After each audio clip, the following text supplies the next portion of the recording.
Every year in the town of Montufar in central Guatemala, the Virgin icon is taken out of the church and paraded into the countryside. The fiesta is a celebration which mixes the Spanish colonial past and the Catholic religion with the pagan rituals of indigenous Indian culture.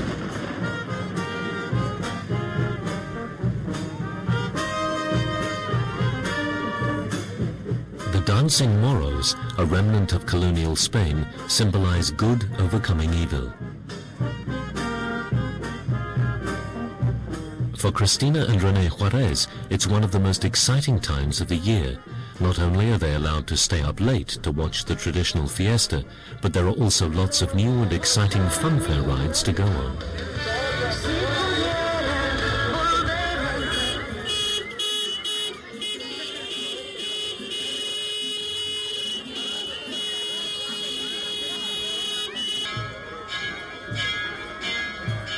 After a few hours, the procession weaves its way back to town.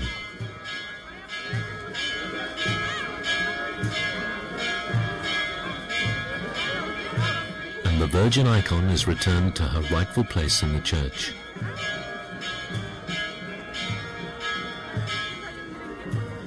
No fiesta is complete without letting off fireworks, the grand finale at Montufar, lighting a huge 50-meter-long strip of firecrackers.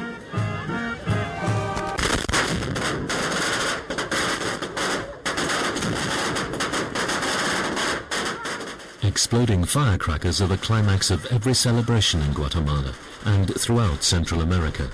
Set off at every celebration, from religious festivals to graduations, weddings and birthdays.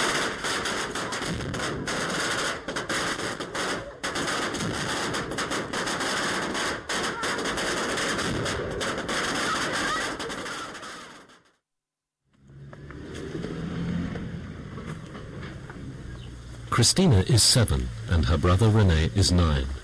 They live with their 8 brothers and sisters in the village of Ayhuix in the San Juan Zacatepeques region of central Guatemala. 2 brothers have already left home to find work in the city. Rafael, their father, is an agricultural worker. The house they live in is owned by their uncle. Here's where we cook.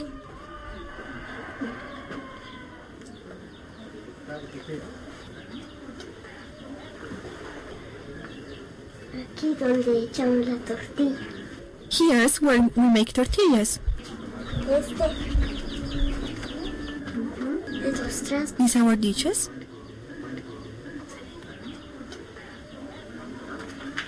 Water.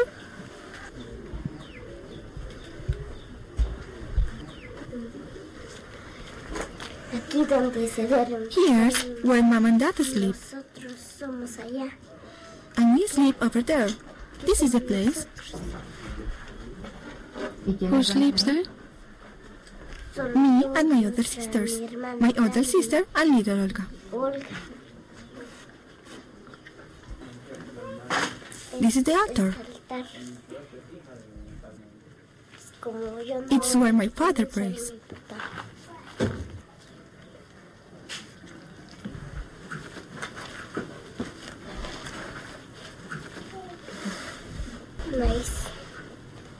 This is maize for cooking.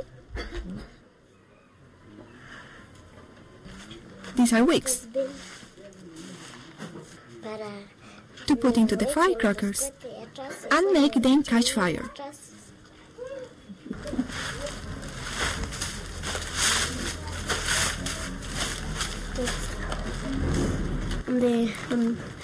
We're counting the wicks, and tomorrow we will put the wicks into the firecrackers, and then the day after my brother Roberto will wrap them in paper.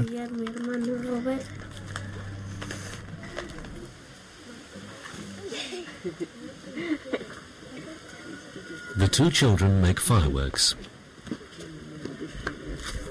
Every day they walk to a makeshift factory where they and their brothers and sisters make firecrackers.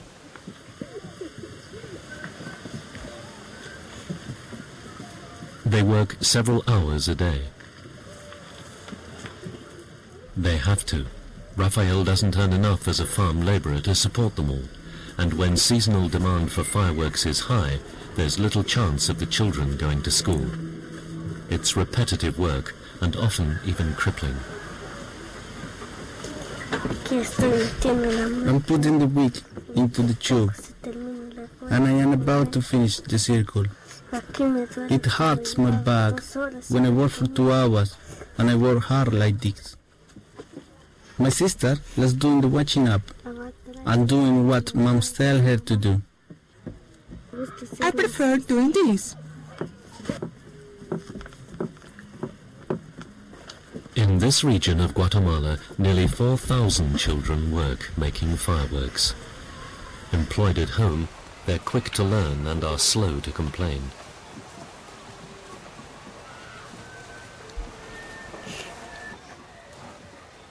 Well, the truth is, the fireworks, the lights are a demonstration of happiness.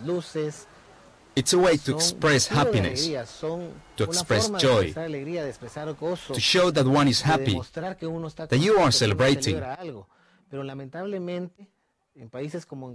Unfortunately, in countries like Guatemala, that joy is overshadowed by the blood and the tears and the pain of many children who are not old enough to be fully aware of what they're doing. But unfortunately, they have to live, they have to eat, and if they don't produce fireworks, which is the only income, they cannot survive.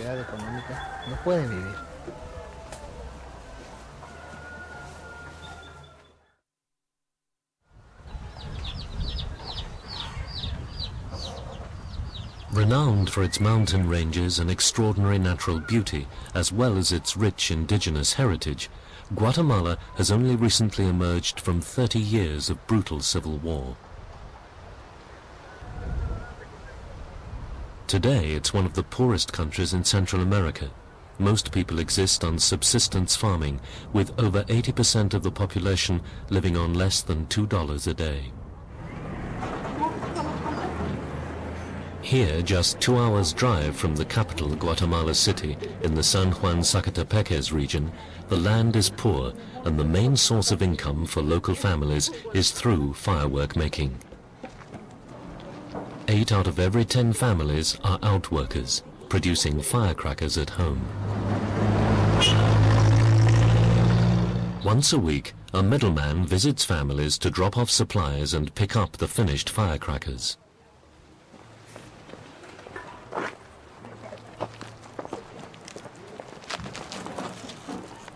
Israel Barrayo inherited the business from his father. There are at least 8 other middlemen like him in the region. He takes the stock to sell in Guatemala City. It's an extremely lucrative business. He sells each strip for at least 12 times the amount he's paid for it.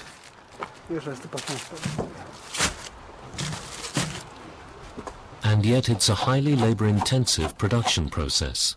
First, the firecracker papers are chopped into 2-inch tubes. Then they're tightly packed into a circle. Clay is applied to the bottom of the circle to hold the crackers in place. The highly volatile gunpowder is poured over the circle. The wicks are coated with even more explosives and jammed in, and finally the crackers are released from the circle and tied into strips. And the strips are encased in red tissue paper.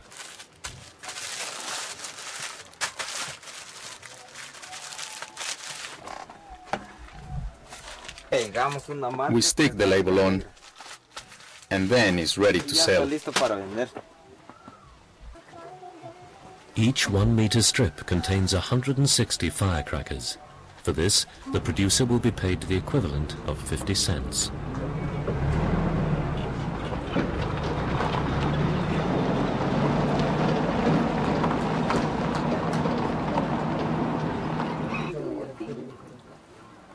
The story goes that the production of fireworks in the region first started over 50 years ago, when a Spaniard came and taught some local people how to make them.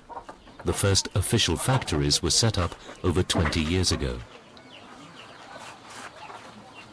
All but 2 of these were closed down during the Civil War because of government anxieties about who had access to gunpowder. Since then, the situation has become even more difficult to control because now most producers work at home, either in small shacks nearby or literally just outside their back door. Whole families are employed in the business, with children often starting work at the age of 6. Exposed to explosive chemicals like potassium nitrate and gunpowder, there are no controls whatsoever to regulate health and safety, or how much families are paid for their work. Child labor in the fireworks industry is both an economic and a cultural imperative, as father of 5, Luis Kotsoha explains. The children, if we don't teach them to work, they will become lazy. God knows what will happen. If I die, they will be unable to support themselves. They won't be able to do anything. So I am teaching them to work now. Luis is right to be afraid. He's working in one of the most dangerous areas of the production process. These pieces of string used to make the firework wicks are coated in highly flammable chemicals. As he cuts them, just one wrong move could create a spark which would make the whole lot go up in flames.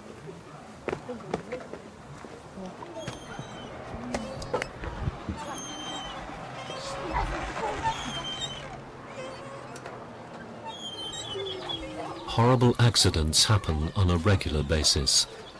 If any one of these circles filled with gunpowder were accidentally knocked by the children here, everyone would be killed in the explosion.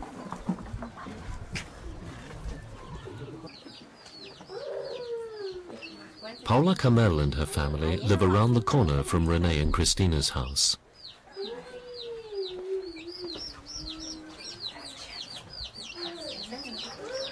Here. Here is where Martha and Brian were. And the wicks were there. And something made a spark.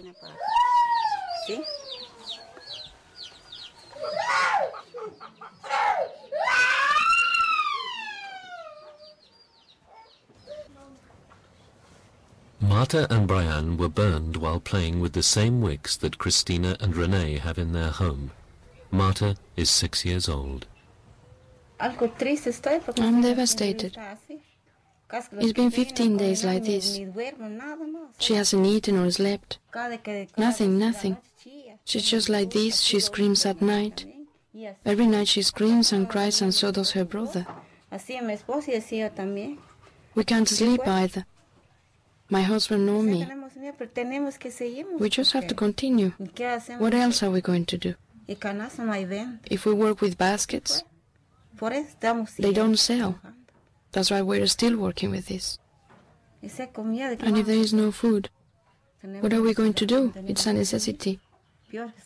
It's even worse now that she's like this, because we have to pay the doctor.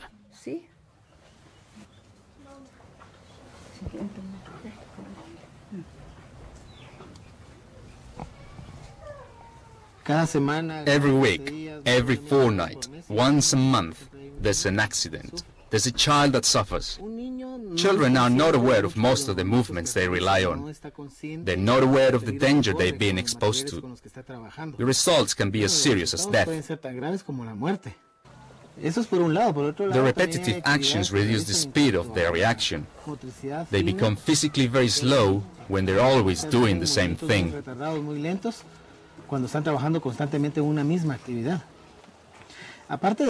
As well as this, they lose social skills. They only focus on the production. It's very absorbing. They don't even have time to play and miss school to work.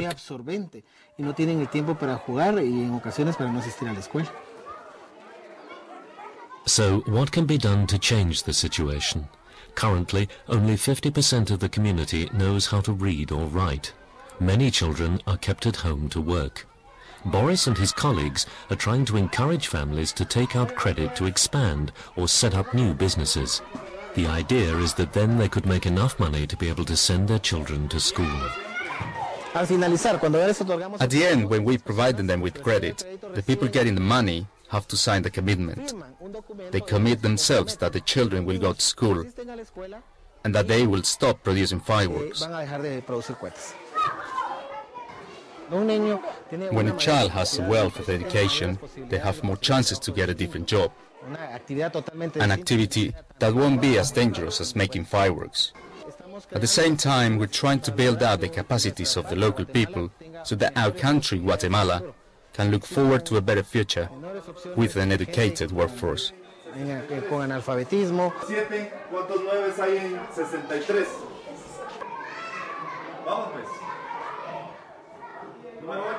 Like Rene and Cristina, Oswaldo used to spend his days making fireworks. But since his family signed up to the credit scheme, he now attends school and hopes one day to be a teacher.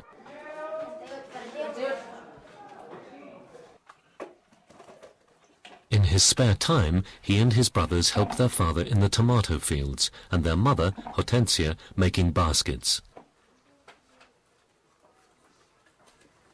Both businesses have been expanded with the help of the credit scheme. One day my father told me that we weren't going to make fireworks anymore. We went to the fields and planted tomatoes, radish and cucumber. We earned more making fireworks because they're easier to make. They're easier than working in other things. But there is a risk. To stop making fireworks, well, you just have to be smart. Maybe you make less money, but you're not in danger. Now, instead of being cramped over a gunpowder circle, Oswaldo and his brothers enjoy the benefits of going to school and of helping their father in a more healthy outdoor environment.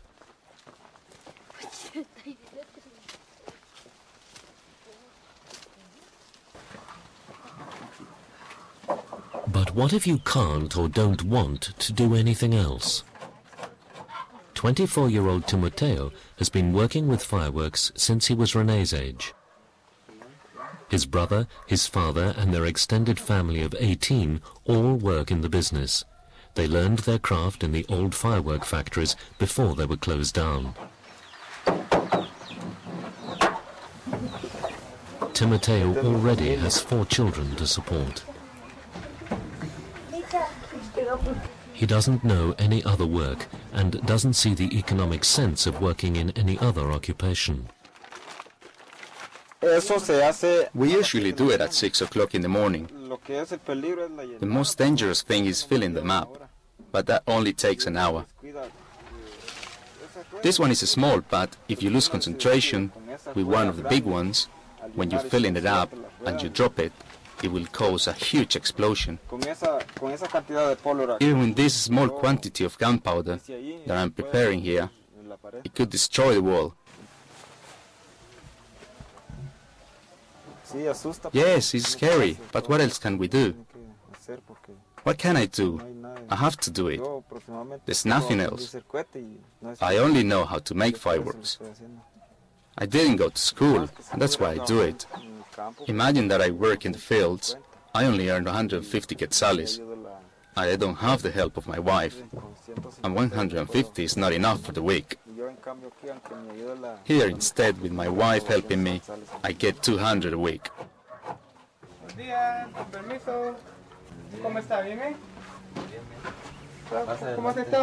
Henry Archila works alongside Boris, but with families who see no other option but to remain in the firework industry. He tries to encourage them to work safely, more profitably, and not to employ their children.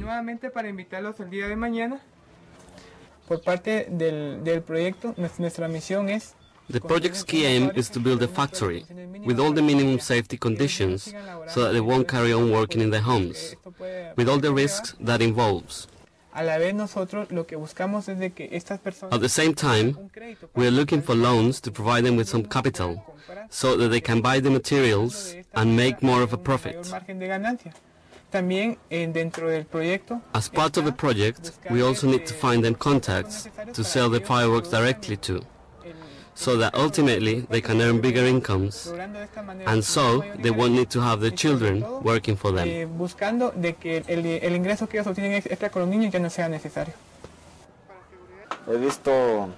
I've seen my friends. Some have lost their houses. They've lost their legs, their arms. There was one accident that I remember about 5 years ago, where they have to pick up body parts. Around 5 children died.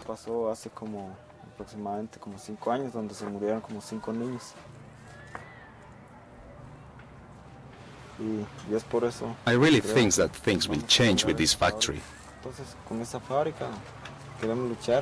We need to fight for this, and let's hope that the government too will help us in some way.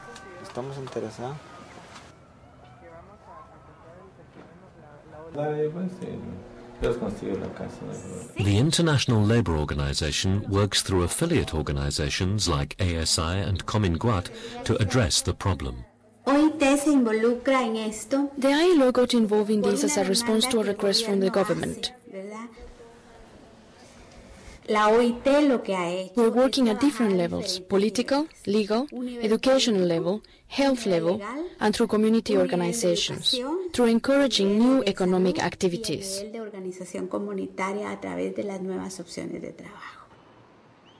At the political level, we have tried to get relevant ministries to be much more involved. Laws, we have laws, but the problem is how to implement them, to make people take the laws on board, to understand that it's an activity that they shouldn't be doing at home. The fact that the local mayor says that children shouldn't work, believe me, has only happened through hard work over the last 4 years.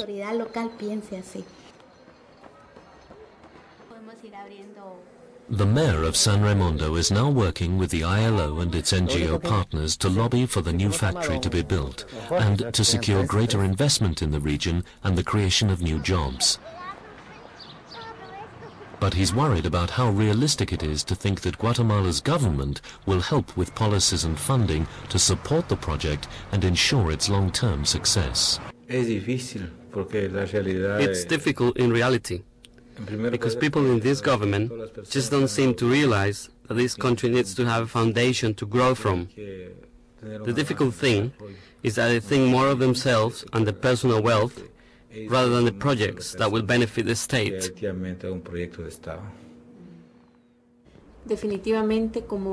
Definitely, as a representative of the government, in particular the Ministry of Labor, we are not going to deny internal corruption. But let's be honest, there is also corruption in the private sector.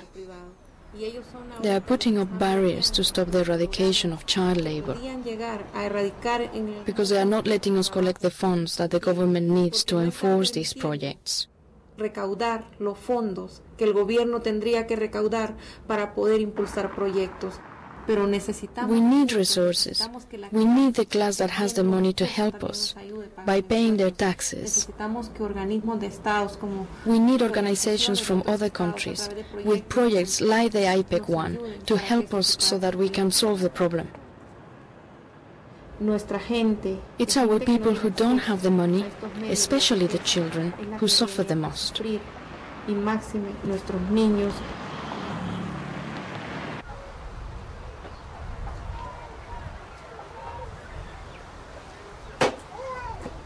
Back at home with Renee and Christina, Rafael, their father, wonders what kind of future his children can look forward to.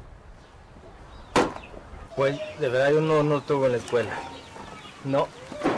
truth is that I didn't go to school, and that's why I don't know anything. I can't read or write. I can't read or write at all. Nothing. And I don't know anything about letters. But with my children, yes, I am trying. The oldest and the little ones. I am trying to get them to school if I have money. But if I don't, well then.